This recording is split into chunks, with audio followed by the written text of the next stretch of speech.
Fala pessoal, tudo bem?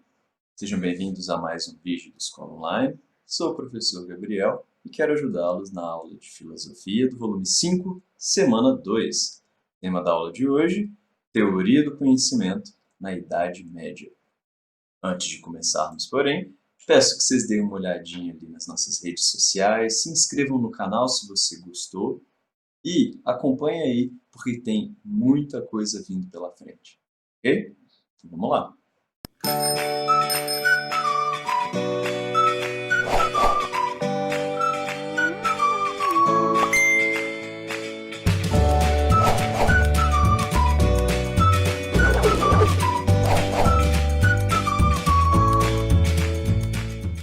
Pessoal, quando a gente fala teoria do conhecimento, vamos começar desse título.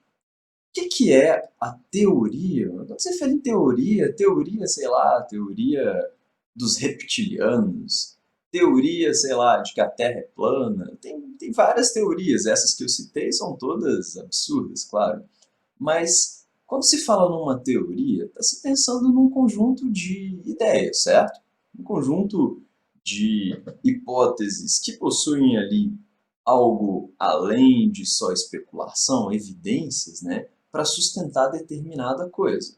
Uma teoria do conhecimento nada mais seria do que um conjunto de ideias, um conjunto de pensamentos, né, que ajuda a entender melhor da onde vem o conhecimento, como obter o conhecimento, certo?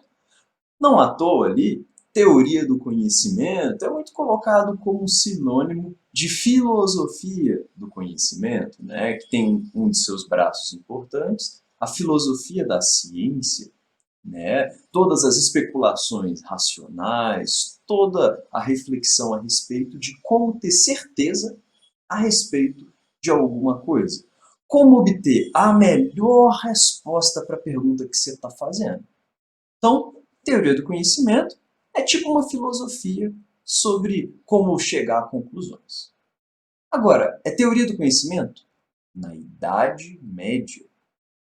Quando se fala em Idade Média, pessoal, aquela época lá que o pessoal lembra muito dos castelos, ou que alguns chamam de Idade das Trevas, que se refere aí ao título dessa aula, Idade Média seria o período que vai do século V depois de Cristo até o século XV também depois de Cristo. Então, de 476, com a queda do Império Romano, até 1453, né, quando há a queda de Constantinopla. Eu estou falando muita data, eu estou falando, eu sei, muito nome. Entretanto, guardem o seguinte, esse rolê de Idade Média tem a ver com uma época da história da Europa, ok? A história ali que se deu naquele continente e que influenciou de várias maneiras a nossa própria história. Foi durante a Idade Média que aconteceu o feudalismo. Foi durante a Idade Média que vários reinos que existem até hoje foram fundados, certo? E foi durante a Idade Média que se consolidou a religião cristã dentro do continente europeu. Essa mesma religião que acompanhou os navegadores das caravelas que descobriram o Brasil, certo?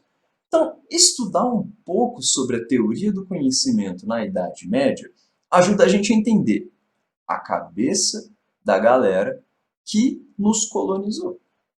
Joia? Essas pessoas, esses padres, esses cristãos que filosofaram, eles tiveram uma influência bem importante na construção das mentalidades, das ideias das pessoas na Europa. Pessoas essas que dominaram a América. Joia? Agora, como que se dava essa tal teoria do conhecimento na Idade Média? Bom, para começar, haviam várias ideias, haviam várias conclusões tiradas pelos teóricos do conhecimento na Idade Média. Os mais conhecidos são Agostinho, de Hipona, e Tomás de Aquino. Ok?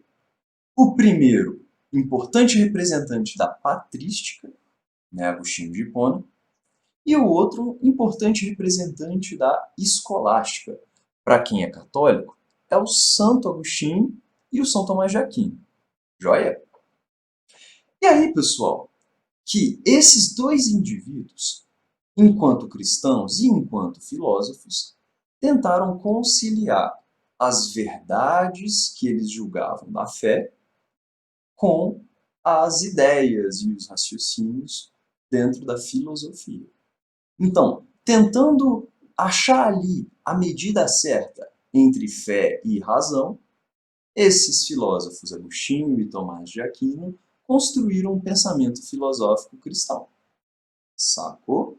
Um dos temas dessa filosofia era: de onde vem o conhecimento? O conhecimento vem só de Deus ou o ser humano é capaz de obter conhecimento por conta própria? Agora, o conhecimento por conta própria que o ser humano consegue construir, esse conhecimento é contrário ao que Deus diz?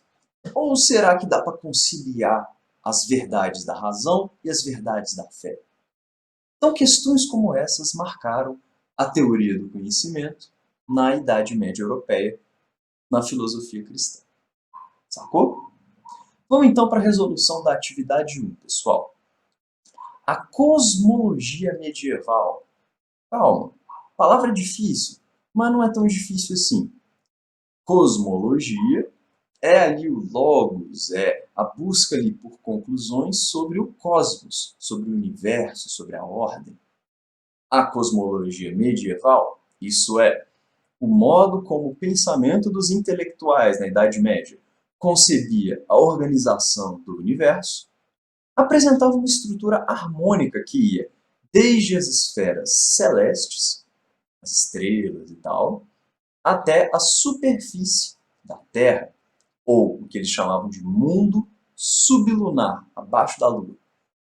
Essa cosmologia, né, essas teorias ali a respeito do universo, evidentemente apoiavam-se nas doutrinas cristãs, certo? Filosofia medieval na Europa envolvia pra caramba as doutrinas cristãs, né? De modo a não contradizer a Bíblia, ou de modo a entender a natureza e conciliar com a fé. Entretanto, essa filosofia cristã, essa filosofia medieval, também se fundamentava no pensamento filosófico de gregos. Joia? Então a filosofia cristã meio que juntou, tá ligado? A fé com a razão e as conclusões de alguns pensadores gregos. Agora, qual desses abaixo mais influenciou a filosofia cristã? Vamos lá. Letra A, Aristófanes. Letra B, Eurípides. Mano, Aristófanes e Eurípides eram dramaturgos, poetas, eram pessoas que faziam ali arte, poesia na Grécia Antiga. Então a EB estão fora. Letra C, Heráclito, filósofo. Sim, trabalhou ali com a tentativa de entender o logos no universo? Sim. Entretanto, não foi dessas opções a que mais influenciou a filosofia cristã. Então, Heráclito está fora. Letra D, Aristóteles. Joia. Tanto Platão quanto Aristóteles foram os principais filósofos gregos a influenciar lá na frente a filosofia cristã. Joia? Então, por enquanto, eu fico com a D. E a letra E, Hípias. Bom, Hípias, se estivesse referindo ao filósofo grego, era um dos que seriam chamados de sofistas, né? E os sofistas, como a gente já viu, eles trabalhavam com o quê de relativismo, o que não combina muito com a ideia cristã dogmática, por exemplo, de que Deus existe, etc, etc. Então, dentre essas opções, eu fico com a D. Olha? Atividade 2, pessoal, vamos lá. De modo particular, quero encorajar os crentes empenhados no campo da filosofia para que iluminem os diversos âmbitos da atividade humana, graças ao exercício de uma razão que se torna mais segura e perspicaz com o apoio que recebe da fé. Gente, esse é um trecho de uma carta uma encíclica chamada Fides et Ratio, que foi escrita pelo Papa João Paulo II. E olha que interessante, é uma mensagem do Papa Católico buscando ali conciliar essa ideia da filosofia feita, né, pelos indivíduos que têm fé. Então, ó, a filosofia, o exercício da razão, se torna mais seguro e perspicaz com o apoio da fé. Então, é fé mais razão. O cara escreveu isso, o Papa, escreveu isso há algumas décadas atrás. Então, muito depois da Idade Média. Agora, olha o trecho embaixo, que é do São Tomás de Aquino, filósofo medieval. E olha como é que os dois são bem parecidos. Olha o que Tomás de Aquino escreve séculos antes do João Paulo II. As verdades da razão natural não contradizem as verdades da fé cristã. Ambos estão falando uma coisa muito parecida. Ambos estão tentando conciliar fé e razão. Faz sentido? Vamos ver. Refletindo sobre os textos, pode-se concluir que, letra A encíclica papal, enfim, a carta, está em contradição com o pensamento de São Tomás de Aquino? Não está contradizendo, não. Os dois estão falando coisas parecidas. Letra A está fora. Letra B, a encíclica papal procura complementar São Tomás de Aquino, pois esse coloca a razão natural acima da fé. Nenhum dos dois está colocando razão acima da fé, não, tá? Então a B está fora. Letra C. A Igreja medieval valorizava a razão mais do que a encíclica de João Paulo II. Não enxerguei isso, não. D.